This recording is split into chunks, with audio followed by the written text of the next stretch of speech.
And why do we fall, Bruce? So we can learn to pick ourselves up. Why do we fall, sir? So that we can learn to pick ourselves up. Don't give it up on me. Never. Why do we fall? Not to stay down, but to learn how to rise again.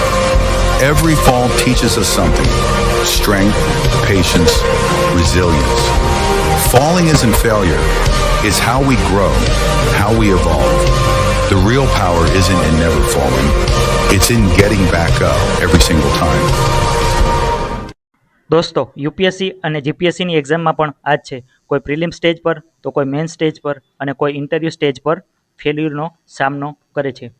આ 10થી 15 મિનિટના current affair વિડીયોમાં ફક્ત આપણે એ નહીં જોઈએ, ફક્ત આપણે current affair discussion નહીં કરીએ, પણ આપણે એ પણ જોઈશું કે તે ફેલ્યુરથી how to pick our sales up.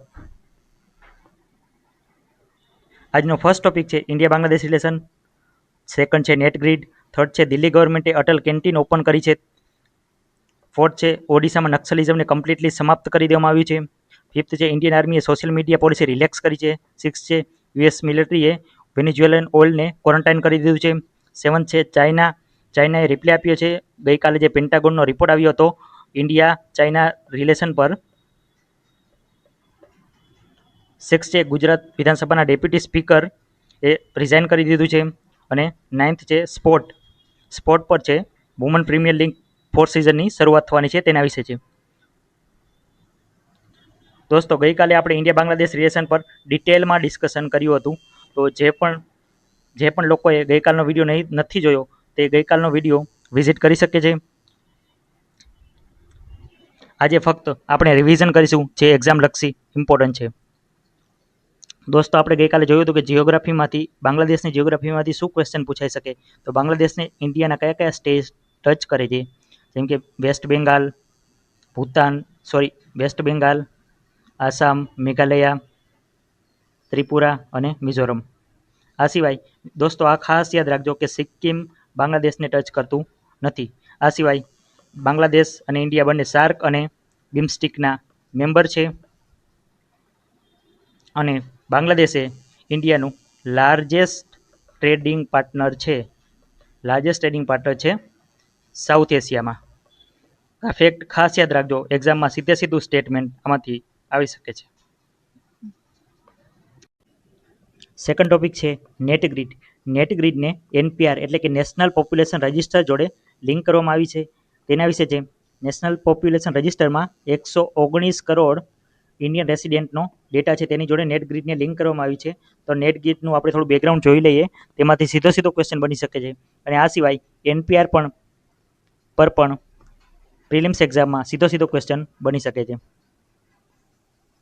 દોસ્તો આ નેટ ગ્રીડ એ સિક્યોર ટેકનોલોજી પ્લેટફોર્મ છે, જેને મુંબઈ અટેક 2008 પછી બનાવવામાં આવ્યું હતું, જેમાં જે એક મલ્ટિપલ એજન્સીને શેર કરી શકાય તેવો ડેટાબેઝ છે, ગવર્મેન્ટ ડેટાબેઝ છે.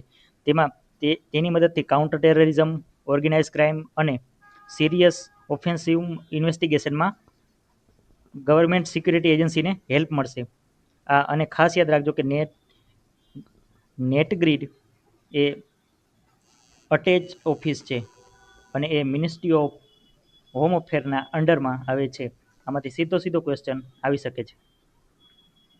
આ સિવાય નેશનલ પોપ્યુલેશન રજિસ્ટર જે સિટીઝનશીપ એક્ટ 1955 અંડર પ્રિપેર કરવામાં આવે છે, તેમાં ડેમોગ્રાફિક અને ફેમિલી લિંકેજ ડિટેલ્સ હોય છે. આ નેશનલ પોપ્યુલેશન રજિસ્ટર એટલે એનપીઆર એ સેન્સસથી અલગ છે, એ ખાસ યાદ રાખજો. આ એક્ઝામમાં સીધું આમાંથી સ્ટેટમેન્ટ બનાવીને પૂછવામાં આવી શકે છે. આ બંનેને લિંક કર્યું તો એનું શું ઇમ્પેક્ટ થશે? તો તેના લીધે આર્ટિકલ 21 કે જેમાં રાઇટ ટુ પ્રાઇવસી આવેલો છે, તે 119 કરોડ સિટીઝનનો જે ડેટા છે એનપીઆરમાં તેને અફેક્ટ થઈ શકે છે. આર્ટિકલ 21 રાઇટ ટુ પ્રાઇવસી એક્ઝામમાં સીધો પૂછાયેલો છે, તો એ ખાસ યાદ રાખજો. થર્ડ છે અટલ કેન્ટીન. દિલ્હી ગવર્મેન્ટ દ્વારા અટલ કેન્ટીન ઓપન કરવામાં આવી છે. આપણા former prime minister Atal Bihari વાજપેયીના જન્મ 101મી જન્મ જયંતિ પર અટલ કેન્ટીન ઓપન કરવામાં આવી છે. મિત્રો કમેન્ટ બોક્સમાં જરૂર બતાવજો કે આ આપણા ફોર્મર પ્રાઇમ મિનિસ્ટર અટલજીની જન્મ જયંતિને બીજા કયા દિવસ તરીકે ઉજવવામાં આવે છે. આ એક્ઝામમાં સીધો ક્વેશ્ચન આવી શકે છે. આ અટલ કેન્ટીનમાં જે લોકોને ફૂલ મીલ મળશે ફક્ત 5 રૂપિયામાં, જેથી ઇન્ડિયામાં માલ ન્યુટ્રિશન, હંગર જેવી જે પ્રોબ્લેમ્સ છે તેને સોલ્વ કરી શકાય. આ દિલ્હી ગવર્મેન્ટનો ઇનિશિયેટિવ છે, તો આ તમે કોઈ આન્સરમાં કોટ કરી શકો છો. ફોર્થ છે નક્સલિઝમ. ઓડિશામાંથી નક્સલિઝમને કમ્પ્લીટલી સમાપ્ત કરી દેવામાં આવ્યું છે.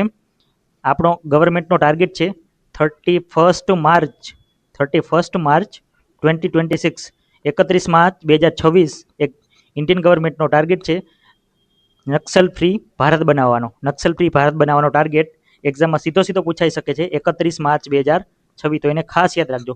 આ પહેલાં ઓડિશામાં 13 ડિસ્ટ્રિક્ટમાં નક્સલ અફેક્ટેડ હતી, પણ તેને હાલમાં લાસ્ટ ઓપરેશન કરીને કમ્પ્લીટલી નક્સલ ફ્રી બનાવવામાં આવ્યું છે ઓડિશાને.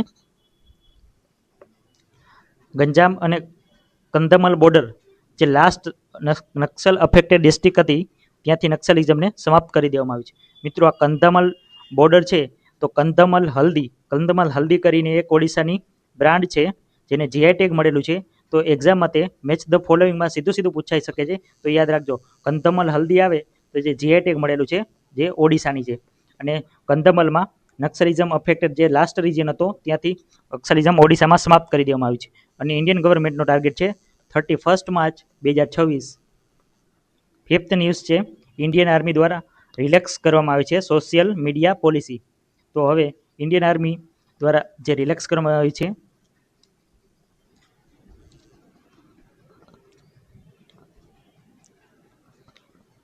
હવે ઇન્ડિયન આર્મીના પર્સન્સ છે તે લોકો પેસિવ પાર્ટિસિપેશન કરી શકશે. એટલે તે લોકો સોશિયલ મીડિયા ઉપર પાર્ટિસિપેટ કરી શકશે. તે લોકો ખાલી ન્યૂઝને મોનિટર કરી શકશે અને કન્ટેન્ટને જોઈ શકશે, પણ તે લોકો તેમાં પાર્ટિસિપેટ નહીં કરી શકે. કમેન્ટ, શેરિંગ કે સેન્ડિંગ મેસેજ નહીં કરી શકે. તે ખાલી પેસિવ પાર્ટિસિપેશન કરી શકશે. મિત્રો એક્ટિવ પાર્ટિસિપેશન નહીં, ખાલી પેસિવ પાર્ટિસિપેશન માટે રિલેક્સ કરવામાં આવી છે. ઇન્ડિયન આર્મીમાં પર્સનલ માટે સોશિયલ મીડિયા પોલિસી રિલેક્સ કરવામાં આવી છે. 6 છે યુએસ મિલિટરીએ ક્વોરન્ટાઇન કરી દીધું છે વેનેઝુએલાને. તો દોસ્તો વેનેઝુએલા પર પાસ્ટમાં ક્વેશ્ચન આવેલો છે, તો તે એક એક્ઝામ એંગલથી ખાસ ઇમ્પોર્ટન્ટ થઈ જાય છે. તો આપણે ક્વેશ્ચન જોઈ લઈએ એટલે આપણે એને આઈડિયા આવે કે એક્ઝામમાં કેવા ક્વેશ્ચન પૂછાઈ શકે છે.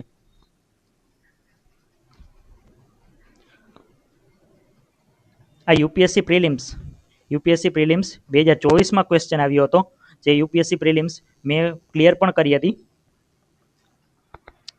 Venezuela has achieved recovery from its economic crisis and succeed in preventing its people from fleeing and emigrant to create countries.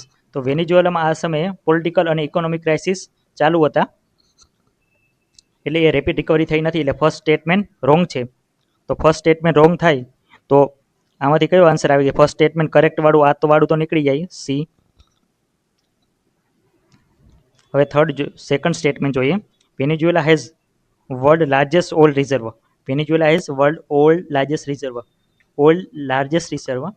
મિત્રો આ સ્ટેટમેન્ટ રાઈટ છે, તો હવે આ આન્સર થઈ જશે ડી. તો આનો આન્સર ડી છે. આ સાથે આપણે એક્ઝામ લક્ષી આમાંથી શું ઇન્ફરન્સ મેળવવો જોઈએ? તો આપણે એને ખબર પડે કે લાર્જેસ્ટ ઓઇલ રિઝર્વ કયા કન્ટ્રીમાં છે, તો તે નેક્સ્ટ એક્ઝામમાં પૂછાઈ શકે છે. સૌથી હાઈએસ્ટ ઓઇલ છે વેનેઝુએલામાં, સેકન્ડ નંબર છે સાઉથ આફ્રિકા, થર્ડ છે કેનેડા, ફોર્થ છે ઈરાક અને ફિફ્થ છે ઈરાન. તો આ પહેલા 5 આપણે નહીં યાદ હોય તો એ એક્ઝામમાં આપણે ક્વેશ્ચન સોલ્વ કરવામાં મદદ મળે. મિત્રો રશિયા યુક્રેન ઓઇલ ક્રાઇસિસને લઈને બહુ ન્યૂઝમાં હોય છે, તો રશિયા 6 નંબર પર છે, એ ટોપ 5માં નથી. તો એ ખાસ યાદ રાખજો કે રશિયા ટોપ 5માં નથી. દોસ્તો 7th આર્ટિકલ છે ચાઇનીઝ ગવર્મેન્ટના સ્પોકપર્સન છે લિન જિયાંગે, એમણે કમેન્ટ કરી છે કે ગઈકાલે જે પેન્ટાગોને રિપોર્ટ આપ્યો હતો યુએસ મિલિટરી હેડક્વાર્ટરે જે રિપોર્ટ આપ્યો હતો તેના પર કમેન્ટ કરી છે કે યુએસ મિલિટરી હેડક્વાર્ટરે રિપોર્ટ આપ્યો હતો કે ચાઇનીઝ ગવર્મેન્ટ છે તે જાણી જોઈને LAC line of actual control પર જે ડિસએન્ગેજમેન્ટ પ્રોસેસ ચાલી રહી છે તેને જાણી જોઈને ડિલે કરી રહ્યું છે, જેથી ઇન્ડિયા જોડે રિલેશન ઇમ્પ્રૂવ કરી શકે અને હાલમાં જે 50% ટેરિફ લગાવી છે પ્રેસિડેન્ટ ટ્રમ્પે ઇન્ડિયા પર, તેનો ફાયદો ઉઠાવી શકે અને ઇન્ડિયા જોડે રિલેશન ઇમ્પ્રૂવ કરી શકે. પણ ચાઇનીઝ સ્પોકપર્સન છે તેમણે કમેન્ટ કરી છે કે યુએસનું આ સ્ટ્રેટેજી છે તે તેની મિલિટરી સુપ્રમસી વર્લ્ડમાં બનાવી રાખવા માટે તે આવા ચાઇના અને બીજા કન્ટ્રી જોડે રિલેશન ખરાબ થાય તે માટે આવા કમેન્ટ્સ કરતું રહે છે અને આવો રિપોર્ટ બહાર પાડે છે.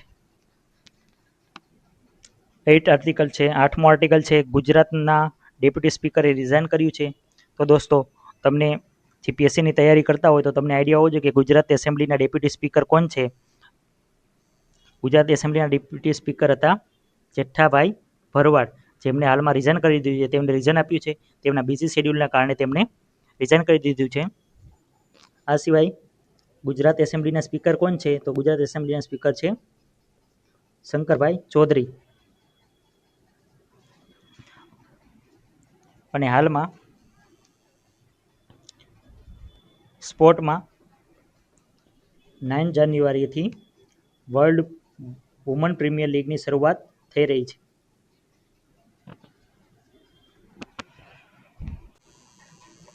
દોસ્તો, લાસ્ટમાં હું બસ એટલું કહીશ કે યુપીએસસી અને જીપીએસસી જેવી એક્ઝામની જ્યારે તૈયારી કરતા હોઈએ ત્યારે આપણે જર્ની ખૂબ લોંગ હોય છે, માટે આપણે બેટમેન જેવી સ્ટ્રેન્થ ડેવલપ કરવી પડે.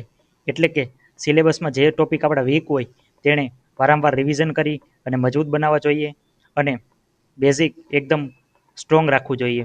અને રેઝિલિયન્સ એટલા માટે કે જ્યારે આપણે કોઈ સ્ટેજ પર, જેમ કે પ્રિલિમ્સ, મેન્સ અથવા ઇન્ટરવ્યૂ સ્ટેજ પર આપણને નિષ્ફળતા મળે તો આપણે નિરાશ થઈ જતા હોય છે. તો તે નિરાશા, તે ફેલ્યુરને હેન્ડલ કરવા માટે આપણે રેઝિલિયન્ટ હોવું બહુ જરૂરી છે. માટે આપણે બેટમેન જેવું રેઝિલિયન્સ ડેવલપ કરવું જોઈએ. અને ખાસ કરીને પેશન્સ એ ખૂબ જ મોટો હથિયાર છે આપણા માટે આ યુપીએસસી અને જીપીએસસીની એક્ઝામમાં. ફ્રેન્ડ્સ, તમને આ વિડીયો કેવો લાગ્યો તે કમેન્ટ બોક્સમાં જરૂરથી બતાવજો અને આમાં શું ઇમ્પ્રુવમેન્ટની જરૂર તમને લાગે છે તે કમેન્ટ બોક્સમાં બતાવજો.